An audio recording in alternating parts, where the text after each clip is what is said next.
श्री भगवान दास तोदी महाविद्यालय के YouTube चैनल पर आप सभी का स्वागत है। स्टूडेंट, जैसा कि आप लोग देख रहे हैं, हम बीएससी पार्ट फर्स्ट में आपका जो बॉटनी का फर्स्ट पेपर है सेल बायोलॉजी जेनेटिक्स और प्लांट ब्रीडिंग के विषय में बात कर रहे थे। और यहाँ पर आप लोगों ने देखा है इस पेपर के अंदर हम लोग सेल डिवीज़न के बारे में बात कर रहे थे और सेल डिवीज़न के अंदर आप लोगों का चल रहा था मियोसिस का टॉपिक। तो मियोसिस में आप लोगों ने देखा है अर्धसूत्री विभाजन को किस प्रकार से आप लोग डिफाइन करते हैं, उसकी डेफिनेशन के बारे में आप लोगों ने जाना है। और आपने कहा है कि इस मियोसिस को दो स्टेप में डिवाइड किया गया है। आप लोगों ने देखा कि मियोसिस दो प्रकार का आप लोगों को देखने को मिला है, एक मियोसिस फर्स्ट और एक मियोसिस सेकंड। मियोसिस फर्स्ट जिसे आप लोगों ने कहा रिडक्शन डिवीजन, तो रिडक्शन डिवीजन किस प्रकार से होता है, जहां पर आप लोगों ने देखा कि एक मदर सेल से दो डॉटर सेल का फॉर्मेशन हो रहा है। इन डॉटर सेल में क्रोमोसोम की संख्या मदर सेल की तुलना में आप लोगों को हाफ जो है वो देखने को मिली थी। तो वो तो था सारा का सारा आप लोगों का मियोसिस फर्स्ट। फिर नेक्स्ट आप लोग देखेंगे कि हम लोग बात कर रहे हैं आज के इस टॉपिक के अंदर, आपका जो सेगमेंट आप लोगों ने देखा है उसके आगे मियोसिस सेकंड। अब मियोसिस जो सेकंड है इसका दूसरा नाम आप लोगों को पता है, मियोसिस सेकंड को हम लोग क्या कह रहे थे, होमोटाइपिक डिवीजन, या फिर इसे आप लोग क्या कह रहे थे, इक्विटेशनल डिवीजन। समानकारी विभाजन के नाम से भी आप लोग इसे डिफाइन कर चुके हैं। आप लोगों ने पढ़ा था जब मियोसिस की हम लोगों ने बातें की थी, आपने कहा था कि मियोसिस में दो प्रकार से आप लोगों को देखने को मिलता है, मियोसिस फर्स्ट और मियोसिस सेकंड। मियोसिस फर्स्ट को आपने कहा इसे हेट्रोटाइपिक डिवीजन या रिडक्शन डिवीजन कह रहे हैं, जबकि मियोसिस सेकंड को हम लोग क्या कह रहे हैं, होमोटाइपिक डिवीजन या इक्विटेशनल डिवीजन के नाम से जानते हैं। अब इस डिवीजन को इक्विटेशनल डिवीजन क्यों कह रहे हैं, क्योंकि आप लोग देखेंगे कि यहाँ पर जो आपको डिवाइडेशन देखने को मिलेगा वो एज इट इज आपको जो माइटोसिस के अंदर जो देखने को मिला था उसके अनुसार ही आप लोगों को यहाँ पर डिवाइडेशन जो है वो देखने को मिलेगा। तो किस प्रकार से डिवाइडेशन होगा, वही सारी फेज होंगी आप लोगों की कि भाई इंटरफेज होगा, प्रोफेज होगा, मेटाफेज होगा, एनाफेज होगा और टीलोफेज और साइटोकाइनेसिस जो है वो आप लोगों को देखने को मिलेंगे। लेकिन कौन से होंगे, क्योंकि आप लोगों की बात हो रही है मियोसिस सेकंड की, तो ये किस रूप में आप लोगों को देखने को मिलेगा, क्योंकि दो फेज होती है मोस्टली, एक तो डिवाइडिंग फेज बोलते हैं या काइनेटिक फेज बोलते हैं, जिसके अंदर आप लोगों को पता है कि कैरियोकाइनेसिस होता है। और कैरियोकाइनेसिस के लिए आप लोगों को पता है इंटरफेज है, प्रोफेज है, मेटाफेज है, एनाफेज है और टीलोफेज, ये सारा देखने को मिलता है। फिर क्या होता है, साइटोकाइनेसिस, साइटोप्लाज्म का डिवाइडेशन होता है, वो कौन सा है, साइटोकाइनेसिस सेकंड के रूप में आप लोगों को देखने को मिलेगा। और यहाँ से आप लोग देखेंगे कि एक सेल से दो सेल का फॉर्मेशन हो रहा है, या टोटल आप लोग कह देंगे कि 2 से 4 सेल्स जो है वो मियोसिस सेकंड के दौरान आप लोगों की तैयार कर दी जाएगी। तो किस प्रकार का डिवाइडेशन आप लोगों को देखने को मिलेगा उसका हम लोग जिक्र करते हैं। सबसे पहले हम बात कर रहे हैं मियोसिस सेकंड के अंदर आप लोगों को फर्स्ट नंबर पर देखने को मिलेगी इंटरफेज। और जितने भी फेज है आप लोगों को पता, आप लोग डायग्राम बनाते हुए आ रहे हैं, डिफाइन करते हुए आ रहे हैं। ये क्या है, आपकी सेल मेम्ब्रेन। फिर आप लोग देखेंगे कि सेल मेम्ब्रेन के अंदर ये क्या है, आपका न्यूक्लियस है, और न्यूक्लियस के अंदर ये क्या है, आपका न्यूक्लियोलस जो है वो आप लोगों को देखने को मिल रहा है। ये क्या है, आपका सेंट्रियोल है, जो कि अपोजिट पोल्स का फॉर्मेशन करता है, स्पिंडल फाइबर वगैरह इनसे बनते हैं। और जो आपका जेनेटिक मटेरियल है वो आपको अदृश्य रूप में आप लोगों को देखने को मिलता है। तो ये बात कर रहे हैं आप लोग इंटरफेज के लिए, क्या चीज है ये, आपका इंटरफेज। और इंटरफेज में आपने कहा ये चीज तो क्या है, सेल मेम्ब्रेन, ये क्या है, न्यूक्लियर मेम्ब्रेन, और ये पूरा का पूरा न्यूक्लियस है। ये क्या है, तो आप कहेंगे न्यूक्लियोलस है, और ये क्या है, क्रोमोसोम है। तो आपने देखा कि इंटरफेज की जो कंडीशन है इसमें क्या देखने को मिलता है इस डिवीजन के अंदर, इंटरफेज कौन सा, क्योंकि मियोसिस सेकंड है तो इंटरफेज कौन सा होगा, सेकंड। इंटरफेज सेकंड के अंदर आप लोगों को देखने को मिलेगा कि सेल के अंदर सेल मेम्ब्रेन तो आप लोगों को देखने को मिल रही है। न्यूक्लियस जो है, इस न्यूक्लियस के अंदर न्यूक्लियर मेम्ब्रेन भी क्लियरली आप लोगों को सीन हो रहा है, न्यूक्लियोलस भी क्लियरली सीन हो रहा है, लेकिन जो क्रोमोसोम जो है वो अदृश्य रूप में आप लोगों को यहाँ पर देखने को मिलता है। और ये क्या है आपका सेंट्रियोल या सेंट्रोसोम, आप लोग इसे कह सकते हैं सेंट्रियोल, ये आप लोगों को देखने को मिल रहा है। तो ये तो हुआ इंटरफेज। अब इंटरफेज के बाद में क्या आता है, प्रोफेज। अब प्रोफेज दो रूपों में होता है आपका, या तो अर्ली प्रोफेज होता है या लेट प्रोफेज होता है। हम एक ही प्रोफेज की बात कर लेते हैं आप लोगों का, या दोनों दिखाते हैं आप लोगों को। ये प्रोफेज का अर्ली प्रोफेज बनाएंगे और ये बनाएंगे हम लोग लेट प्रोफेज। अब बात करें हम अर्ली प्रोफेज की, ये तो है आपका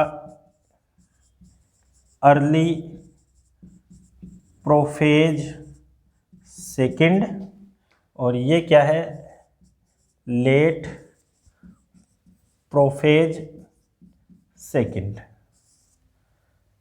देखिए अर्ली प्रोफेज में क्या होगा, आप लोग देखेंगे कि ये जो न्यूक्लियर मेम्ब्रेन है ये टूटना शुरू हो जाएगी, अदृश्य होना शुरू हो जाएगी। इसी प्रकार से जो न्यूक्लियोलस है वो भी टूटना शुरू हो जाएगा। साथ ही आप लोग देखेंगे कि जो गुणसूत्र यहाँ पर देखने को मिल रहे थे वो निर्जलीकरण के कारण से आप लोगों को लंबे धागे नुमा प्रतीत होना शुरू हो जाएंगे। ये सारा काम आप लोगों को कहाँ पर देखने को मिलेगा, अर्ली प्रोफेज के अंदर। तो वही है आप लोगों का, ये तो था सेल मेम्ब्रेन, ये था न्यूक्लियर मेम्ब्रेन, और ये आप लोगों को पता है ये क्या चीज़ है, न्यूक्लियोलस, और ये क्या चीज़ है, क्रोमोसोम।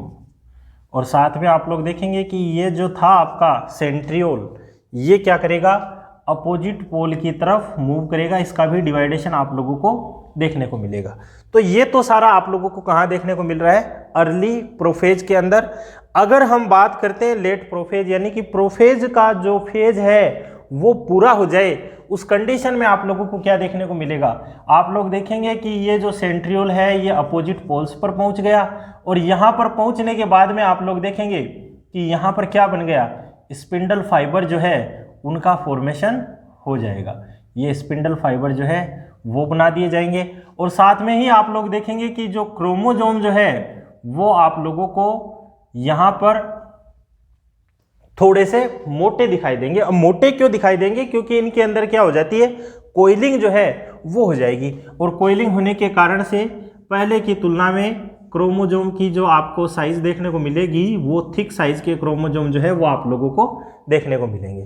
तो ये सारी घटना आप लोगों की कहाँ हो रही है, लेट प्रोफेज के अंदर हो रहा है। इस चीज़ को आप लोग क्या कहते हैं, ये है आपका स्पिंडल फाइबर। ये क्या है, पोल्स है जिसको आप बोलते हैं अपोजिट पोल्स के रूप में। और ये आपको पता है ये चीज़ क्या है, आपका क्रोमोसोम जो है उसके रूप में आप लोगों को देखने को मिल रहा है। थिक क्रोमोसोम आप लोगों को देखने को मिलता है।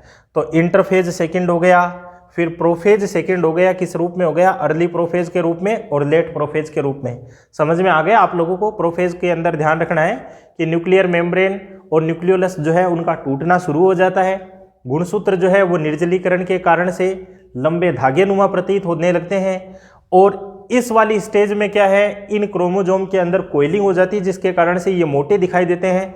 न्यूक्लियर मेम्ब्रेन और न्यूक्लियोलस आप लोग देख रहे हैं पूर्णतया अदृश्य हो जाते हैं, और स्पिंडल फाइबर का फॉर्मेशन हो जाता है, अपोजिट पोल्स का फॉर्मेशन हो जाता है। ये सारी घटनाएं आपको कहाँ देखने को मिल रही है, लेट प्रोफेज के अंदर। फिर इसके बाद में आता है आपका मेटाफेज। अब मेटाफेज भी आप लोग देखेंगे कि ये भी आपको दो रूपों में देखने को मिलेगा। ये अर्ली मेटाफेज है, ये आपका लेट मेटाफेज है। इसको तो आपने कह दिया अर्ली मेटाफेज, ये कह दिया आपने लेट मेटाफेज। और मेटाफेज कौन सा है, सेकंड, मेटाफेज सेकंड और सेकंड। इस वाली स्टेज में क्या होगा? अब आप लोग देख रहे हैं कि प्रोफेज तक न्यूक्लियर मेम्ब्रेन और न्यूक्लियोलस जो है वो अदृश्य हो गए, गुणसूत्र मोटे हो गए, स्पिंडल फाइबर का फॉर्मेशन हो गया। यानी कि ये तो घटना थी ही आप लोगों की प्रोफेज के अंदर कि ये भाई स्पिंडल फाइबर बना है, आपका अपोजिट पोल्स का फॉर्मेशन हुआ है। अर्ली मेटाफेज में आप लोग देखेंगे कि ये जो गुणसूत्र था वो गुणसूत्र क्या करेगा कि यहाँ पर जो स्पिंडल फाइबर है उन पर आकर अटैच हो जाएगा। अब स्पिंडल फाइबर पर क्या अटैच होगा इनका, आप लोगों को पता है कि गुणसूत्र किससे जुड़े होते हैं? सेंट्रोमियर से जुड़े हुए होते हैं। तो सेंट्रोमियर के द्वारा ये जुड़ जाएंगे। किससे जुड़ जाएंगे? स्पिंडल फाइबर से जुड़ जाएंगे। तो ये स्पिंडल फाइबर है, ये आपके अपोजिट पोल्स हैं आप लोगों के, वो आप लोगों को देखने को मिल रहा है। तो अर्ली मेटाफेज में तो ये सारा काम हुआ। अब लेट मेटाफेज में क्या होगा? आप लोग देखेंगे कि इस वाली घटना के अंदर ये फिर से आपने स्पिंडल फाइबर बना दिए। अब क्या होगा? पहली वाली कंडीशन में आप लोग देख रहे हैं कि क्रोमोजोम अटैच्ड हो रहे हैं स्पिंडल फाइबर के द्वारा। अब क्या होगा? लेट मेटाफेज में आप लोग देखेंगे कि यहां पर इनका अटैचमेंट आप लोगों को ऐसे देखने को मिलेगा कि गुणसूत्र जो है इसकी मध्यवर्ती पट्टिका पर आकर अरेंज हो जाएंगे। और मध्यवर्ती पट्टिका पर इनका अरेंजमेंट आप लोगों को इस प्रकार का देखने को मिलेगा, जिसमें आप लोग देखेंगे कि इन क्रोमोजोम का जो सेंट्रोमियर है वो तो मध्यवर्ती पट्टिका पर है, जबकि आप लोग देखेंगे कि इनकी जो भुजाएं हैं वो आप लोगों को कहाँ देखने को मिलेगी? ध्रुव की तरफ आप लोगों को देखने को मिलेगी। यानी कि ये कंडीशन आप लोगों को देखने को मिल रही है।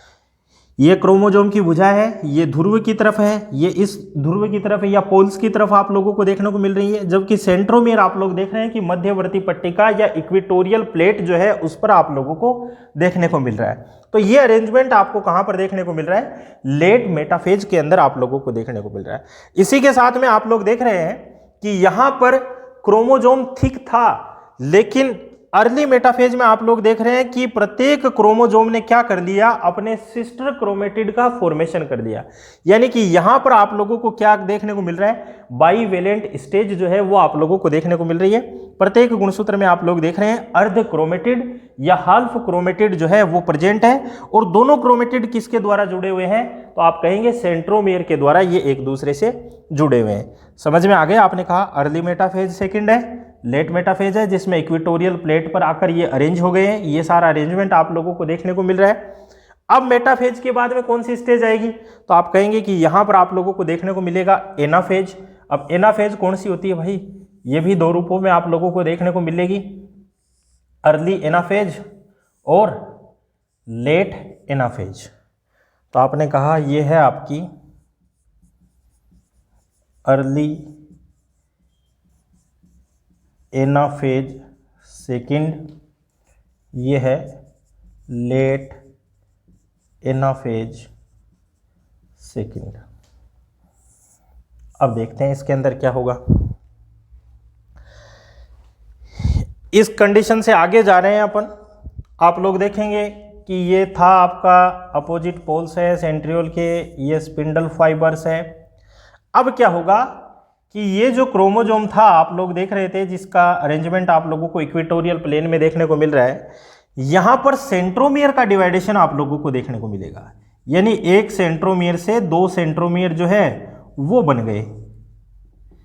ये बन गया आपका एक सेंट्रोमियर से दो सेंट्रोमियर का फॉर्मेशन हो गया।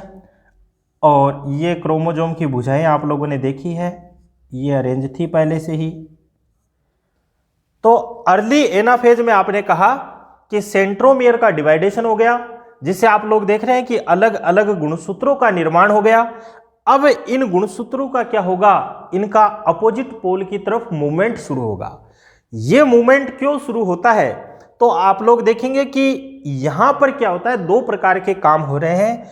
एक तो क्या होगा, क्योंकि ये आपका स्पिंडल फाइबर है, ये मोस्टली तीन प्रकार का स्पिंडल फाइबर होता है। आप लोग देखेंगे कि दो पोल को जोड़ने वाला जो स्पिंडल फाइबर होता है इसको हम लोग बोलते हैं कंटिन्यूअस स्पिंडल फाइबर। क्रोमोजोम को जोड़ने वाला जो स्पिंडल फाइबर उसको बोलते हैं अपन क्रोमोजोमल स्पिंडल फाइबर। और क्रोमेटिड के बीच में जो स्पिंडल फाइबर बनता है जो कि इनको अपोजिट पोल की तरफ मूव करवाता है, उसको हम बोलते हैं इंटरजोनल स्पिंडल फाइबर। तो यहाँ पर क्या होता है, इस क्रोमोजोमल स्पिंडल फाइबर की तो लंबाई कम होती है और जो इंटरजोनल स्पिंडल फाइबर है इसकी लंबाई बढ़ती है, जिसके परिणाम स्वरूप आप लोग देखेंगे कि ये अपोजिट पोल की तरफ मूव करेगा। तो यहाँ पर आप लोग देखेंगे इस वाली स्टेज में क्या होगा, लेट एनाफेज के अंदर ये आपका स्पिंडल फाइबर और ये क्रोमोजोम थे जिसके अंदर हाल्फ क्रोमेटिड्स जो है वो प्रेजेंट है, और इनके अंदर बन गया इंटरजोनल स्पिंडल फाइबर। और इंटरजोनल स्पिंडल फाइबर बनाने के कारण से ये क्या हो रहा है, अपोजिट पोल की तरफ मूव कर रहा है। इस चीज़ को हम लोग क्या कह रहे हैं, ये वाली इंटरजोनल स्पिंडल फाइबर ये फॉर्म हो रहा है। और इसके परिणाम स्वरूप आप लोग देखेंगे कि जैसे जैसे इसकी लंबाई बढ़ रही है, आप देखेंगे कि जो क्रोमोजोम है, अपोजिट क्रोमोजोम, वो अपोजिट पोल की तरफ मूव हो गए, यानी कि जो अलग अलग गुणसूत्र बने हैं वो अपोजिट पोल की तरफ पहुंचा दिए जाएंगे। तो ये हो गया आपका एनाफेज सेकंड जो है, मियोसिस सेकंड के अंदर आप लोगों को देखने को मिलेगा वो कंप्लीट। अब एनाफेज के बाद में कौन सी आती है, आपकी टीलोफेज की अवस्था जो है वो आप लोगों को देखने को मिलती है। तो टीलोफेज का डायग्राम मैं यहाँ बना देता हूँ, यहाँ से आप लोगों को सीन हो जाएगा।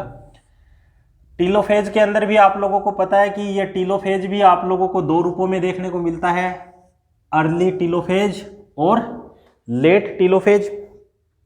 यहाँ पर क्या होगा, आप लोग देखेंगे कि एनाफेज के अंदर ये क्रोमोजोम अपोजिट पोल की तरफ पहुंचा दिए जाएंगे लेट एनाफेज के अंदर। तो इसके बाद में यहाँ पर क्या होगा, टीलोफेज के अंदर आपका न्यूक्लियर मेम्ब्रेन बनना शुरू हुआ, न्यूक्लियोलस बनना शुरू हुआ, और क्रोमोजोम जो है वो आपको यहाँ पर देखने को मिलेगा। और ये वाला क्या है, आपका जो सेंट्रियोल है वो आप लोगों को देखने को मिल रहा है। स्पिंडल फाइबर जो है वो यहाँ से अदृश्य हो जाएंगे। इसी प्रकार से यहाँ पर भी दूसरा कैरियोकाइनेसिस हो रहा है, तो न्यूक्लियर मेम्ब्रेन बनी, न्यूक्लियोलस बना, और ये क्रोमोजोम है और ये स्पिंडल फाइबर है। तो इसको तो आपने क्या कह दिया, ये तो है आपका अर्ली, कौन सा है, टीलोफेज सेकेंड। और इसी तरह से हम बात करें लेट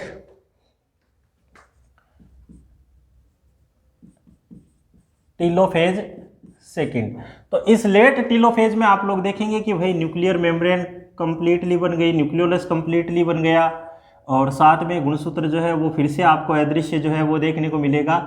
ये आपके सेंट्रियोल जो है वो आप लोगों को देखने को मिलेंगे। तो ये सारा का सारा आपका टीलोफेज के अंदर आप लोगों को देखने को मिलेगा। ये सारी घटनाएं हो गई आप लोगों की जो मियोसिस सेकेंड है, जिसके अंदर आप लोग कहते हैं कैरियोकाइनेसिस, केंद्रक का विभाजन। और केंद्रक का विभाजन आप लोगों को पता है कौन सी स्टेज के थ्रू होता है, इंटरफेज है, प्रोफेज है, मेटाफेज है, एनाफेज है और टीलोफेज है। टीलोफेज के थ्रू आपका कैरियोकाइनेसिस सेकेंड कंप्लीट हो जाता है। अब क्या आता है आपका साइटोकाइनेसिस सेकेंड। और साइटोकाइनेसिस सेकेंड के अंदर क्या होता है आप लोगों को पता है कि अब क्या होगा, साइटोप्लाज्म का डिवाइडेशन होगा। और साइटोप्लाज्म का डिवाइडेशन होगा तो क्या होगा, एक सेल से दो सेल का फॉर्मेशन किया जाएगा।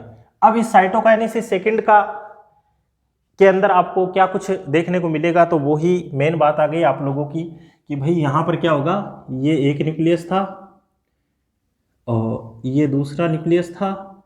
अब यहाँ पर क्या होगी, सेंट्रल जो प्लेट है, यानी कि यहाँ पर क्या बनेगी, कोशिका के अंदर एक कोशिका पट्टी बनेगी, केंद्र के अंदर बनेगी फ्रेगमोप्लास्ट के रूप में। फ्रेगमोप्लास्ट के रूप में क्यों, क्योंकि यहाँ पर कुछ जो सेल ऑर्गन्स है, गोल्जी बॉडी, एंडोप्लाज्मिक रेटिकुलम, वो सारे आकर जमा होंगे, तो उसका फॉर्मेशन होगा। और ये जो कोशिका पट्टी बन रही है, ये केंद्र से आप लोग देखेंगे कि धीरे धीरे किस साइड में बढ़ रही है, परिधि की तरफ धीरे धीरे बढ़ रही है। यानी कि कैसा साइटोकाइनेसिस देखने को मिलेगा, आपने पहले भी पढ़ा कि प्लांट के अंदर कैसा होता है, सेंट्रीफ्यूगल टाइप का साइटोकाइनेसिस आप लोगों को देखने को मिलता है। तो जैसे जैसे ये कोशिका पट्टी बढ़ रही है केंद्र से परिधि की तरफ, और उसके परिणाम स्वरूप आप लोग देखेंगे कि यहाँ पर क्या हो जाएगा, इस कंडीशन के अंदर भाई एक कोशिका से दो कोशिकाएं आप लोगों की बना दी जाएगी। तो ये आपका कंप्लीट हो गया साइटोकाइनेसिस सेकंड, इसको कह देंगे साइटोकाइनेसिस सेकंड। क्लियर है? तो ये यहाँ पर आपका कंप्लीट हो जाता है अपना मियोसिस सेकंड का जो टॉपिक है वो अपना कंप्लीट हो जाता है। एक बार थोड़ा सा फिर से देख लें मियोसिस सेकंड। अब जितना भी डिवीजन है उसमें आपने देखा दो प्रकार की फेज आप लोगों को देखने को मिलती है। काइनेटिक फेज होता है जिसके अंदर आप लोगों को क्या देखने को मिलता है, काइनेटिक फेज के अंदर कैरियोकाइनेसिस और साइटोकाइनेसिस आप लोगों को देखने को मिलते हैं। तो कैरियोकाइनेसिस में केंद्र का डिवाइडेशन किस प्रकार से हो रहा है, इंटरफेज होती है सबसे पहली, जो कि रेस्टिंग स्टेज के रूप में होती है। इसमें आपको न्यूक्लियर मेम्ब्रेन, न्यूक्लियोलस देखने को मिलते हैं। गुणसूत्र अदृश्य रूप में आप लोगों को देखने को मिलता है। कैरियोकाइनेसिस शुरू हुआ प्रोफेज, मेटाफेज, एनाफेज, टेलोफेज के थ्रू ये पूरा होगा। इसके अंदर आप लोग देख रहे हैं कि न्यूक्लियर मेम्ब्रेन, न्यूक्लियोलस धीरे धीरे टूटना शुरू होंगे। गुणसूत्र जो है वो निर्जलीकरण के कारण लंबे धागेनुमा आप लोगों को देखने को मिल रहे हैं। ये सेंट्रियोल जो है वो अपोजिट पोल की तरफ मूव कर रहा है। जब ये फेज पूरी हो गई तो आपने देखा कि न्यूक्लियर मेम्ब्रेन, न्यूक्लियोलस पूर्णतया अदृश्य हो गए, आपको नहीं देखने को मिल रहे हैं। अपोजिट पोल की तरफ सेंट्रियोल पहुंच गया, स्पिंडल फाइबर का फॉर्मेशन हो गया। गुणसूत्र जो है वो कुंडलन के कारण से मोटे हो गए। ये सारी घटनाएं आपको कहाँ पर देखने को मिल रही है, प्रोफेज के अंदर देखने को मिल रही है। फिर आप कह रहे हैं मेटाफेज। मेटाफेज में आप लोग देखेंगे कि वो जो गुणसूत्र था जो कि मोटा देखने को मिल रहा था कुंडलन के कारण से, ये क्या कर लेगा, अपने क्रोमेटिड का फॉर्मेशन कर लेगा, सिस्टर क्रोमेटिड बन जाएंगे। बाइवेलेंट स्टेज आप लोगों को देखने को मिल रही है। और इस क्रोमेटिड का जो सेंट्रोमियर भाग है वो क्या होगा, स्पिंडल फाइबर से अटैच्ड हो जाएगा। इनका अटैचमेंट इक्वेटोरियल प्लेट मध्यवर्ती पट्टिका पर पहुंच गया। तो ये वाली स्टेज आ गई जहां पर आप लोग देख रहे हैं कि सेंट्रोमियर मध्यवर्ती पट्टिका पर अरेंज है, भुजाएं ध्रुव की तरफ व्यवस्थित आप लोगों को देखने को मिल रही है। तो ये लेट मेटाफेज के रूप में आप लोगों ने देख लिया। फिर आप कह रहे हैं एनाफेज हो रहा है। इसमें क्या हो रहा है कि भाई सेंट्रोमियर का डिवाइडेशन आप लोगों को देखने को मिलेगा। और सेंट्रोमियर का डिवाइडेशन हो रहा है, इसका मतलब कि अलग अलग क्रोमोजोम जो है वो फॉर्म हो रहे हैं आपके, वो सारे के सारे बन गए। इंटरजोनल स्पिंडल फाइबर का निर्माण शुरू हो गया। और आप लोग देख रहे हैं कि जब इंटरजोनल स्पिंडल फाइबर की लंबाई बढ़ रही है तो ये क्रोमोजोम जो है वो अपोजिट पोल की तरफ पहुंचा दिए जाते हैं। तो ये लेट एनाफेज में क्या हो गया, अपोजिट पोल की तरफ क्रोमोजोम जो है वो पहुंच गए। फिर आता है आपका टेलोफेज। भाई क्रोमोजोम अपोजिट पोल की तरफ पहुंच गए, इसके बाद में क्या होगा, न्यूक्लियर मेम्ब्रेन, न्यूक्लियोलस फिर से बनना शुरू हो गए, ये बन गए। और स्पिंडल फाइबर जो बने हुए थे वो सारे के सारे अदृश्य हो गए। बाकी सेंट्रियोल जो है वो आप लोगों को देखने को मिल रहा है। तो ये अर्ली लेट टेलोफेज में हो गया। लेट टेलोफेज में आप लोग देख रहे हैं कि न्यूक्लियर मेम्ब्रेन और न्यूक्लियोलस पूरी तरह से बनकर तैयार हो चुके हैं। गुणसूत्र जो है वो फिर से अदृश्य हो गया है, सेंट्रियोल जो है वो आप लोगों को देखने को मिल रहा है। तो ये टेलोफेज का पोर्शन कंप्लीट हो गया और आपका कैरियोकाइनेसिस जो है वो यहाँ पर कंप्लीट हो जाता है। फिर आता है आपका साइटोकाइनेसिस सेकंड। अब साइटोकाइनेसिस सेकंड के अंदर क्या होगा, आप लोगों ने देख लिया कि साइटोकाइनेसिस के अंदर क्या होता है, प्लांट के अंदर सेल प्लेट बनती है, केंद्र से परिधि की तरफ बढ़ती है, सेंट्रीफ्यूगल टाइप का देखने को मिलता है। और इसके परिणाम स्वरूप आप लोग देखते हैं कि एक सेल से दो सेल का फॉर्मेशन हो जाता है। तो ये हो गया आपका साइटोकाइनेसिस सेकंड। तो ये था आपका मियोसिस सेकंड। और आई थिंक आप लोगों को समझ में आ गया होगा कि मियोसिस सेकंड में किस स्टेज के अंदर क्या कुछ आप लोगों को देखने को मिलते हैं। और इसी के साथ में आप लोगों का मियोसिस का जो टॉपिक होता है वो आप लोगों का कंप्लीट हो जाता है। आप लोगों को ध्यान में रखना है मियोसिस के अंदर मियोसिस फर्स्ट है और मियोसिस सेकंड है। मियोसिस फर्स्ट को क्या कह रहे हैं, मियोसिस सेकंड को क्या कह रहे हैं, किस रूप में ये आप लोगों को देखने को मिल रहा है। इसके बाद में बच जाता है आपका इम्पोर्टेंस ऑफ मियोसिस, अर्धसूत्री विभाजन का क्या महत्व होता है वो पॉइंट बच जाता है। तो आप लोग देख पा रहे हैं, पहले वाले वीडियो में आप लोगों ने देखा था कि इस मियोसिस के अंदर आप लोगों को क्या देखने को मिला था, क्रॉसिंग ओवर, जीन विनिमय आप लोगों को देखने को मिला था। तो जीन विनिमय के कारण से क्या होता है कि यहाँ पर जीन का एक्सचेंज होता है। जीन एक्सचेंज होने के कारण से क्या होता है कि नए वेरिएशंस वगैरह जो है वो आप लोगों को देखने को मिलते हैं, या इनके कारण से इवोल्यूशन की जो घटनाएं हैं वो आप लोगों को देखने को मिलती है। तो वो सारा का सारा फॉर्मेशन आप लोगों को देखने को मिलता है, क्योंकि इसके कारण से जेनेटिक रिकॉम्बिनेशन जो है वो सारे के सारे तैयार किए जाते हैं। दूसरा, मियोसिस के कारण से आप लोग देखेंगे कि गुणसूत्रों की संख्या जो है वो निश्चित बनी हुई रहती है। भैया आप लोगों ने देखा कि युग्मकों का जब फ्यूजन होता है तो उस टाइम पर गुणसूत्रों की संख्या को निश्चित रखने के लिए क्या होता है, सबसे पहले मियोसिस करवाया जाता है, जिससे क्या है गुणसूत्रों की संख्या हाफ होने के कारण से निश्चित पैटर्न जो है वो बना रहे। तो ये सारा का सारा आपका क्या होता है, इंपॉर्टेंस ऑफ मियोसिस के अंदर आप लोगों को देखने को मिलता है। तो यहाँ पर आप लोग ध्यान रखना, इस टॉपिक से रिलेटेड क्वेश्चन किया जाता है, मियोसिस क्या होता है वो आप लोगों को ध्यान में रखना है, किस किस टाइप का होता है मियोसिस फर्स्ट और मियोसिस सेकंड के थ्रू में किस प्रकार की स्टेज आप लोगों को देखने को मिल रही है, इंपॉर्टेंस क्या होता है, वो सारा आपका यहाँ क्लियर हो चुका है और आई थिंक आप लोगों को अच्छे से समझ में आ गया होगा। आगे के वीडियो में हम नए टॉपिक के साथ में जिक्र करेंगे, तब तक के लिए धन्यवाद।